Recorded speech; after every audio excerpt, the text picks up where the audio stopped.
Hello friends, स्वागत है आपका वाईपी एजुकेशन ट्रिक्स चैनल पर।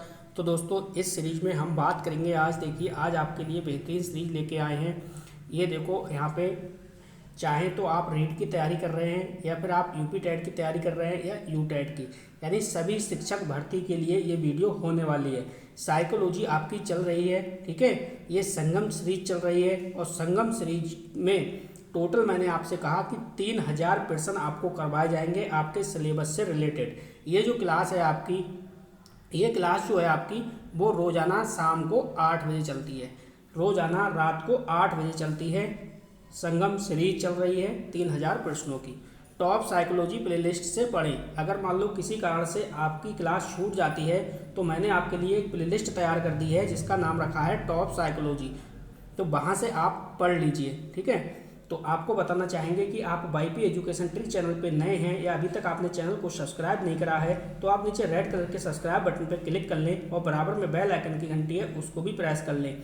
इससे क्या होगा कि जब भी हम वीडियो को अपलोड करेंगे तो उसका नोटिफिकेशन सबसे पहले आपके पास पहुँच जाएगा। तो दोस्तों, बिना किसी देरी के करते हैं टॉपिक को स्टार्ट। दोस्तों, आज की जो सीरीज है, सीरीज का पहला क्वेश्चन आपकी स्क्रीन पे लग चुका है, ठीक है। 120 क्वेश्चन अब तक अपन मॉक टेस्ट के अंदर लगा चुके हैं। मैंने कहा मॉक टेस्ट का मतलब मॉक टेस्ट है, यहाँ पे किसी भी क्वेश्चन का सलूशन नहीं दिया जाएगा, ठीक है। तो इस बात आपको ध्यान रखनी है। अगर आपको टॉपिक वाइज टॉपिक क्लास लेनी है तो आपकी क्लास 7 बजे चल रही है, तो वो 7 बजे वाली क्लास वहाँ पे देख लीजिए। टॉपिक वाइज टॉपिक वहाँ पे पढ़ाया जा रहा है, उसके बाद उसके क्वेश्चन आंसर भी लगवाए जा रहे हैं। तो 121 से आप स्टार्ट करेंगे। पहला क्वेश्चन यहाँ पे आज का, बाल मनोविज्ञान बालक के व्यवहार एवं अनुभव का विज्ञान है, यह कथन किसका है। बाल मनोविज्ञान बालक के व्यवहार एवं अनुभव का विज्ञान है, यह कथन किसका है। ए ऑप्शन है स्टैनले हॉल, बी ऑप्शन है स्किनर, सी ऑप्शन है ब्रूनर, डी ऑप्शन है क्रो एंड क्रो। तो जल्दी से प्यारा सा कमेंट करिए और बताइए इसका करेक्ट आंसर क्या होगा। इसका जो करेक्ट आंसर हो जाएगा दोस्तों, वो हो जाएगा बी ऑप्शन, यानी स्किनर। बाल मनोविज्ञान बालक के व्यवहार एवं अनुभव का विज्ञान है, ये किसने कहा है, तो ये क्या है, स्किनर ने। चलिए अगला क्वेश्चन देखो। अगला क्वेश्चन क्या कह रहा है। अगला क्वेश्चन कह रहा है भाई, मनोविज्ञान व्यवहार का विज्ञान है, मनोविज्ञान व्यवहार का विज्ञान है, यह कथन किसका है। ए ऑप्शन है विलियम जेम्स, बी ऑप्शन है अरस्तु, सी ऑप्शन है वाटसन और डी ऑप्शन है प्लेटो। तो एक ऑप्शन सही है, जो सही वाला ऑप्शन है वो आपको चुनना है। यानी मनोविज्ञान व्यवहार का विज्ञान है, तो ये कथन किसका है, ये वाटसन महोदय का है। सी ऑप्शन के साथ अपन चलेंगे। चलिए अगला क्वेश्चन। अगला क्वेश्चन देखिए क्या कह रहा है। अगला क्वेश्चन आपसे ये कह रहा है भाई कि बुद्धि लब्धि निकालने का सूत्र। क्या कह रहा है, बुद्धि लब्धि निकालने का सूत्र कौन सा सही है। देखो 4 ऑप्शन आपके सामने हैं। पहला है IQ बराबर मानसिक आयु अपॉन वास्तविक आयु, बी ऑप्शन है IQ बराबर शारीरिक आयु अपॉन मानसिक आयु, सी ऑप्शन है IQ बराबर मानसिक आयु अपॉन वास्तविक आयु इंटू 100, डी ऑप्शन है IQ बराबर वास्तविक आयु अपॉन मानसिक आयु। करेक्ट आंसर आपको यहाँ पे चुनना है। तो ये लगभग सबको पता होगा इसका करेक्ट आंसर क्या है बहुत, लेकिन है क्वेश्चन बहुत इंपॉर्टेंट। इस क्वेश्चन पे आप स्टार लगा के रख सकते हैं। कई बार पेपर में पूछा गया है और इसके दोबारा पूछे जाने के चांस पूरे पूरे हैं। अगला क्वेश्चन। अगला क्वेश्चन क्या कह रहा है वो समझो। बाल विकास का प्रत्यक्ष संबंध बाल व्यवहार से है, यानी बाल विकास का प्रत्यक्ष संबंध बाल व्यवहार से है, यह कथन है। तो यह कथन किसका है। ए ऑप्शन है गैरिसन, बी ऑप्शन है कुक, सी ऑप्शन है वुडवर्थ, डी ऑप्शन है स्किनर। करेक्ट आंसर यहाँ पे आपको चुनना है। तो प्रत्यक्ष संबंध बाल व्यवहार से है बाल विकास का, ये कथन किसका है, तो अपन चलेंगे ए ऑप्शन के साथ। क्या हो जाएगा, गैरिसन इसका करेक्ट आंसर हो जाएगा, ठीक है। ये जो संगम सीरीज चल रही है, ये रोजाना आपको 8 बजे इसकी क्लास मिला करेगी, ठीक है। अगर आपको टॉपिक वाइज टॉपिक पढ़ना है, साइकोलॉजी की अच्छे से तैयारी करनी है, तो उसकी क्लास जो है वो शाम को 7 बजे चलती है। 7 बजे वाली क्लास आप ले लेना और वहाँ से यहाँ फिर आ जाना 8 बजे। 8 बजे आपको मॉक टेस्ट देना है। अगला क्वेश्चन देखो।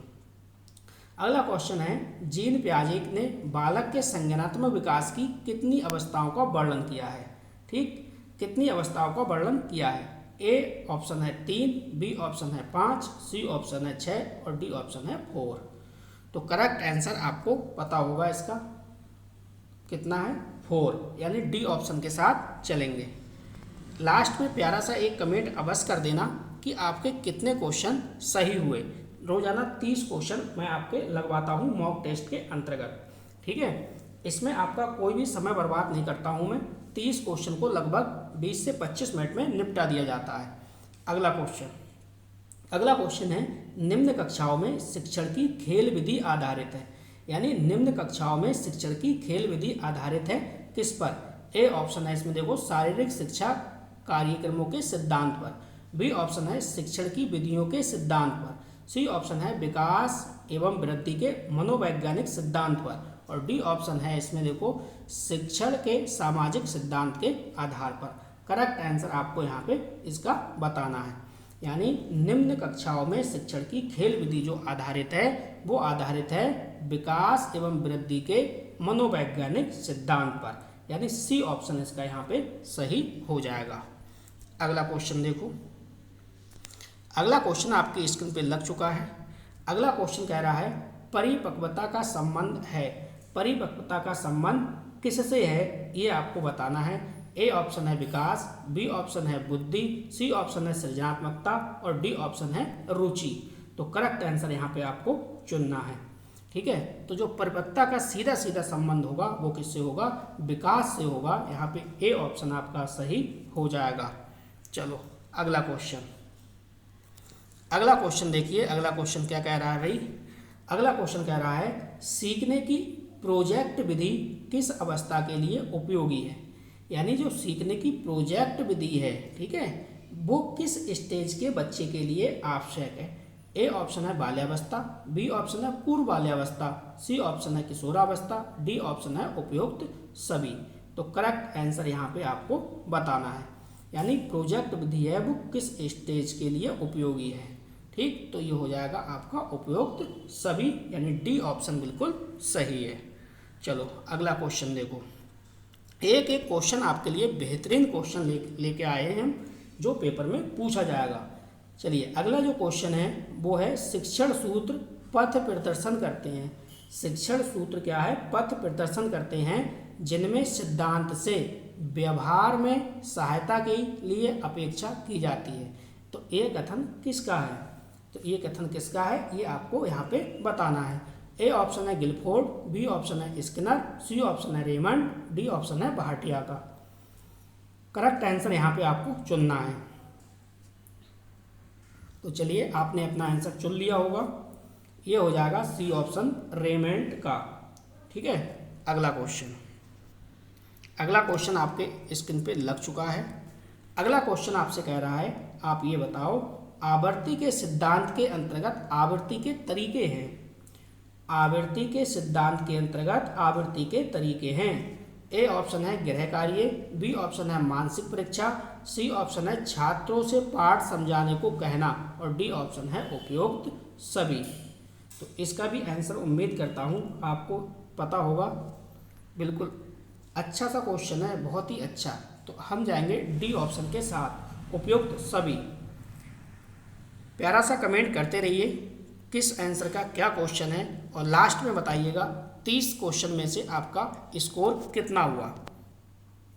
धीरे धीरे इसका जो मॉक टेस्ट का लेवल है वो लगातार आपका बढ़ता चला जाएगा। ठीक है, सिंपल टू कॉम्प्लेक्स, बिल्कुल सरल से हमने स्टार्ट किया था। धीरे धीरे आपका ये हम मॉक टेस्ट का लेवल है वो बढ़ाते चले जा रहे हैं। देखो उपचारात्मक शिक्षण के लाभ हैं, तो उपचारात्मक शिक्षण के लाभ जो हैं वो क्या हैं। छात्रों की कठिनाइयों तथा दुर्बलताओं का पता चल जाता है इससे। दूसरा है कठिनाइयों का निराकरण होता है। सी ऑप्शन है छात्रों का पथ प्रदर्शन होता है और डी ऑप्शन है उपरोक्त सभी। तो जाहिर सी बात है इसका करेक्ट आंसर क्या होगा, उपरोक्त सभी हो जाएगा। अगला क्वेश्चन देखिए यहाँ पे। अगला क्वेश्चन है भाई शिक्षण के सूत्र हैं। शिक्षण के सूत्र हैं ज्ञात से अज्ञात की ओर, सरल से कठिन की ओर, स्थूल से सूक्ष्म की ओर, उपरोक्त सभी। तो ये भी क्वेश्चन बिल्कुल सरल है भाई। शिक्षण के जो सूत्र हैं वो ज्ञात से अज्ञात की ओर, सरल से कठिन की ओर, स्थूल से सूक्ष्म की ओर। इसका मतलब इसका हमारा डी ऑप्शन बिल्कुल सही होगा। दोस्तों वीडियो में कोई भी बकवास नहीं की जाती है, आपका एक एक मिनट बहुत ही कीमती है, इसलिए मैं कम से कम समय में ज़्यादा से ज़्यादा क्वेश्चन पे आपकी नज़र पड़े मैं वो काम आपको करके दे रहा हूँ। ठीक है, कम समय में ज़्यादा क्वेश्चन। पियर्सन प्रविधि शिक्षण को सहज और क्रमबद्ध बनाती है। पियर्सन प्रविधि शिक्षण को सहज और क्रमबद्ध बनाती है। उसके लिए जरूरी है, उसके लिए क्या जरूरी है ये आपको बताना है। 4 ऑप्शन आपके सामने हैं। देखो, पियर्सन सरल व स्पष्ट हो। बी ऑप्शन है पियर्सन संपूर्ण कक्षा से कराया जाए। सी ऑप्शन है पियर्सन पूर्व ज्ञान से जोड़ते हुए पाठ का विस्तार करने वाला हो। तो करेक्ट आंसर यहाँ पे हमारा होगा उपरोक्त सभी, यानी चारों विकल्प, तीनों विकल्प आपके सही हैं, तो इसलिए हम डी ऑप्शन के साथ चलेंगे। अगला क्वेश्चन, अगला क्वेश्चन क्या है उसको समझो आप। अगला क्वेश्चन कह रहा है आपसे कि भाई विवरण विधि से शिक्षण करते समय सावधानियां बरतनी चाहिए, यानी विवरण विधि से शिक्षण करते समय सावधानियां बरतनी चाहिए। तो ए ऑप्शन है विवरण का विषय वस्तु से संबंध हो। विवरण का क्या हो? विषय वस्तु से संबंध हो। बी ऑप्शन है विवरण सरल व स्पष्ट हो। सी ऑप्शन है विवरण छात्र स्तर के अनुकूल हो। विवरण कैसा हो? छात्र के स्तर के अनुकूल हो। और चौथा ऑप्शन है उपरोक्त सभी। तो जाहिर सी बात है डी ऑप्शन बिल्कुल आपका सही होगा, उपरोक्त सभी। चलिए सारे क्वेश्चन लगाइए आप, सारे क्वेश्चन आपको याद होते चलेंगे और बुद्धि भी आपकी लगभग काम कर रही होगी। चलिए अगला क्वेश्चन देखो, व्याख्यान विधि के लाभ हैं। अब देखो यहाँ पे व्याख्यान विधि के आपसे लाभ पूछ रहा है। व्याख्यान विधि के क्या पूछ रहा है? लाभ पूछ रहा है। तो ए ऑप्शन है स्वाध्याय की भावना का विकास। बी ऑप्शन है पाठ के हर पहलू का ज्ञान। सी ऑप्शन है अधिकतम सूचना एवं तथ्यों का ज्ञान। और डी ऑप्शन है उपयुक्त सभी। तो व्याख्यान विधि के क्या लाभ हैं? करेक्ट आंसर आपको यहाँ पे चुनना है। तो भाई उपरोक्त सभी, ठीक है, डी ऑप्शन यहाँ पे बिल्कुल राइट है। अगला क्वेश्चन देखो, अगला क्वेश्चन क्या कह रहा है उसको समझो आप। अगला क्वेश्चन आपसे ये कह रहा है भाई कि शिक्षण के क्षेत्र में वाद विवाद प्रविधि का महत्व है। शिक्षण के क्षेत्र में वाद विवाद प्रविधि जो है इसका महत्व है। तो ए ऑप्शन है मानसिक विकास के लिए उपयोगी है। बी ऑप्शन है जिज्ञासाएं शांत होती हैं तथा नवीन ज्ञान में वृद्धि होती है। सी ऑप्शन है सुनने तथा बोलने का कौशल विकसित होता है। तो जो वाद विवाद प्रविधि है भैया मानसिक विकास के लिए उपयोगी है, जिज्ञासाएं शांत होती हैं, नवीन ज्ञान में वृद्धि होती है, सुनने तथा बोलने का कौशल विकसित होता है। इसका मतलब जो डी ऑप्शन है ये हमारा बिल्कुल सही है। ठीक है, कमेंट करते रहिए और बताते रहिए आप आंसर क्या होगा, किस क्वेश्चन का आंसर क्या होगा, और आप अपने मस्तिष्क में लॉक रखिए, उससे आप मैच कर लीजिए जो मैं आपको आंसर बता रहा हूँ उस आंसर से। तो अगला क्वेश्चन देखो, शिक्षण का अभिप्राय है। तो शिक्षण का अभिप्राय क्या है? पढ़ाना है, सिखाना है, या फिर अधिगम है, या यह सभी। तो करेक्ट आंसर यहाँ पे आपको चुनना है।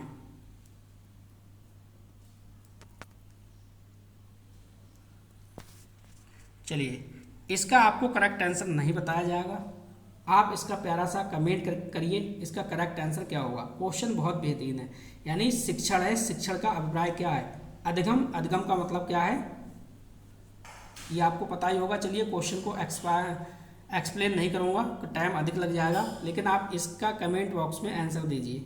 शिक्षण का अभिप्राय क्या है? बहुत ही सिंपल सा, सरल सा, प्यारा सा क्वेश्चन है। चलिए अगला क्वेश्चन देखो, अगला क्वेश्चन है शिक्षण का संबंध नहीं है। ठीक है, नेगेटिव का आंसर नेगेटिव होगा, ये बात आपको ध्यान में रखना है। शिक्षण का संबंध नहीं है शिक्षक से, विद्यार्थी से, पाठ्य पुस्तक से, उपयुक्त में से, इनमें से कोई नहीं। यानी शिक्षण का संबंध नहीं है तो हम डी ऑप्शन के साथ चले जाएंगे, इनमें से कोई नहीं। अगला क्वेश्चन, अगला क्वेश्चन देखो, क्वेश्चन नंबर 139। क्वेश्चन कह रहा है भाई शिक्षण पुनर्वलन की आवश्यकताओं का क्रम है, किसका कथन है। यानी शिक्षण जो है वो पुनर्वलन की आवश्यकताओं का क्रम है, ये कथन जो है वो किसका है। तो इसका जो राइट आंसर होगा वो क्या होगा, स्किनर, रायबर्न, क्लार्क या फिर रस्क। करेक्ट आंसर यहाँ पे चुनना है। तो इसका जो राइट आंसर हो जाएगा वो हो जाएगा स्किनर। किसका है, स्किनर का है ये। अगला क्वेश्चन, अगला क्वेश्चन आपका है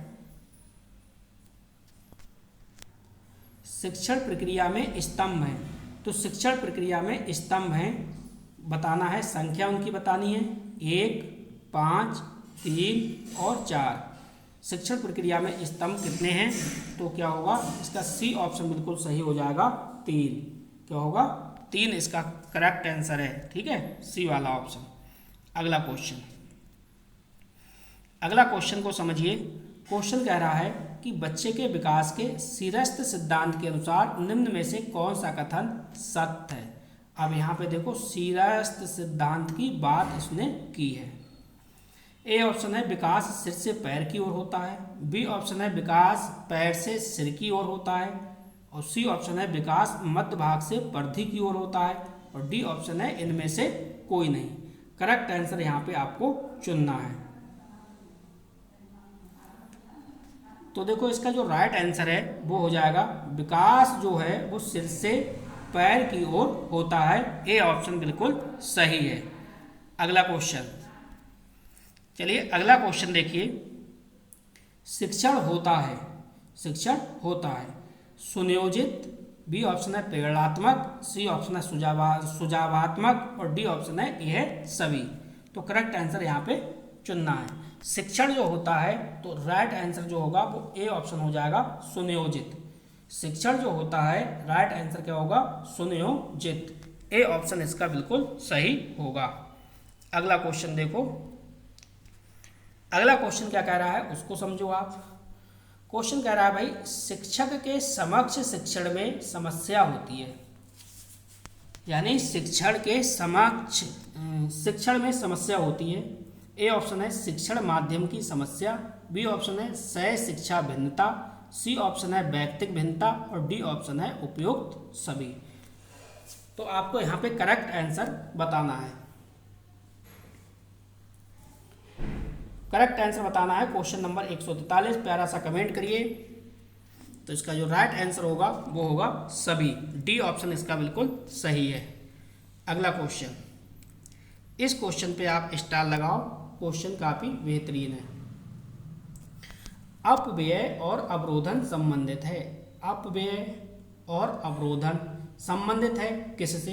ए ऑप्शन है पाठ्यक्रम, बी ऑप्शन है विद्यालय, सी ऑप्शन है विद्यार्थियों से, डी ऑप्शन है समाज से। तो ये किससे संबंधित है, तो अपव्यय और अवरोधन जो संबंधित है ये है विद्यार्थी से, यानी सी ऑप्शन इसमें आपका बिल्कुल राइट होगा। चलिए अगला क्वेश्चन देखो। अगला क्वेश्चन जो कह रहा है वो कह रहा है सा विद्या या विमुक्ते, सा विद्या या विमुक्ते शिक्षा का उद्देश्य किस विचारधारा का मानना है। ए ऑप्शन है आदर्शवादी, बी ऑप्शन है प्रकृतिवादी, सी ऑप्शन है प्रयोजनवादी, डी है अस्तित्ववादी। सा विद्या या विमुक्ते, तो ए ऑप्शन हो जाएगा आदर्शवादी। करेक्ट आंसर है। अगला देखो 146 नंबर क्वेश्चन। क्वेश्चन कह रहा है संप्रेषण के घटक हैं। तो संप्रेषण के घटक हैं, ए ऑप्शन है प्रेषक, बी ऑप्शन है संदेश, सी ऑप्शन है ग्राही, डी ऑप्शन है ये सभी। तो जो संप्रेषण के घटक हैं तो ये सभी हो जाएगा। डी ऑप्शन यहाँ पे बिल्कुल राइट है। अगला क्वेश्चन देखिए। अगला क्वेश्चन आपसे कह रहा है कि भाई निम्न में से श्रव्य दृश्य सामग्री नहीं है, जो नहीं है उसको चुनना है। ए ऑप्शन है रेडियो, बी ऑप्शन है चलचित्र, सी ऑप्शन है टेलीविजन, और डी ऑप्शन है कंप्यूटर। श्रव्य दृश्य नहीं है उसको आपको यहाँ पे चुनना है। तो देखो करेक्ट आंसर क्वेश्चन के अकॉर्डिंग हो जाएगा आपका ए ऑप्शन बिल्कुल सही है, रेडियो। तो कमेंट करते रहिए आप, करेक्ट आंसर का कमेंट करते रहिए आप, और वीडियो को बताना आप कमेंट करके वीडियो आपको कैसी लग रही है। ये test series mock test series चल रही है शाम को 8 बजे। शाम को 8 बजे YP एजुकेशन ट्रिक चैनल से आप जुड़ जाइए। ज़्यादा से ज़्यादा अपने दोस्तों में वीडियो को शेयर करिए और वीडियो को लाइक भी कर दीजिए। तो चलो अगला क्वेश्चन देखो 148। ये लगभग दोस्तों 3000 क्वेश्चनों की सीरीज चलेगी। जब तक आपका पेपर ना होगा यूपी टेट का, रीट का, तब तक ये क्लास चलती रहेगी लगातार शाम को 8 बजे। अगला क्वेश्चन, भ्रमण प्रविधि के चरण हैं। तो भ्रमण जो प्रविधि है इसके चरण क्या हैं? ए ऑप्शन है शैक्षिक उद्देश्य या प्रकरण का चुनाव, बी ऑप्शन है पर्यटन स्थल का चुनाव, सी ऑप्शन है पर्यटन स्थल हेतु सामग्री, और डी ऑप्शन है उपयुक्त सभी। करेक्ट आंसर यहाँ पे आपको चुनना है। तो उम्मीद करता हूँ इसका भी आंसर आपने निकाल लिया होगा। डी ऑप्शन के साथ चलेंगे, उपयुक्त सभी। अगला क्वेश्चन देखो, क्वेश्चन नंबर 149। अगला क्वेश्चन क्या कह रहा है उसको आप समझिए। शिक्षण प्रविधियों के प्रकार हैं, यानी शिक्षण जो प्रविधियां हैं उनके प्रकार हैं। ए ऑप्शन है प्रश्नोत्तर, बी ऑप्शन है वर्णन, सी ऑप्शन है कहानी कथन, डी ऑप्शन है यानी सभी। तो जो शिक्षण प्रविधियां हैं, शिक्षण प्रविधियों के प्रकार हैं, तो इसमें हम जाएंगे डी ऑप्शन के साथ। ये उपयुक्त सभी वाला ऑप्शन है, ये बिल्कुल सही है। अगला क्वेश्चन देखो, अगला क्वेश्चन है हमारा, शिक्षण को पूर्व ज्ञान पर ही नए ज्ञान को आधारित करना चाहिए। यानी शिक्षण को पूर्व ज्ञान पर ही नए ज्ञान को आधारित करना चाहिए। ये कथन किस शिक्षण सूत्र की ओर इशारा कर रहा है? तो ए ऑप्शन है ज्ञात से अज्ञात की ओर, बी ऑप्शन है पूर्ण से अंश की ओर, सी ऑप्शन है स्थूल से सूक्ष्म की ओर, डी ऑप्शन है सरल से कठिन की ओर। करेक्ट आंसर आपको यहाँ पे चुनना है। दोस्तों टॉप साइकोलॉजी प्लेलिस्ट एक बार अवश्य चेक करिए, आप वहाँ से पढ़िए। साइकोलॉजी ज़्यादा बड़ी बात नहीं कहता हूँ। 60 दिन आप YP एजुकेशन ट्रिक चैनल से जुड़ जाइए। 60 दिन लगातार YP एजुकेशन ट्रिक चैनल से अगर आप साइकोलॉजी पढ़ लोगे तो आपके 30 में से 30 मार्क्स कहीं पे भी नहीं आएंगे। यूपी टेट में 30 में से 30, और जो रीट का मेन एग्जाम आप देने जा रहे हो तो आपके 10 क्वेश्चन, इसी में से आपको 10 क्वेश्चन देखने को मिलेंगे। ठीक है, तो इसका जो करेक्ट आंसर होगा मैं आपको बता दूं, ये ए ऑप्शन हो जाएगा ज्ञात से अज्ञात की ओर। तो लगभग अब हमने 3000 जो क्वेश्चन की टेस्ट सीरीज चल रही है, आपकी मॉक टेस्ट चल रहा है, इसमें हमने लगभग 150 क्वेश्चन अब तक कंप्लीट कर लिए हैं। तो बस इस वीडियो में इतना ही था। वीडियो देखने के लिए आपका बहुत बहुत धन्यवाद। मिलते हैं न्यू टॉपिक के साथ नेक्स्ट डे। Thank you.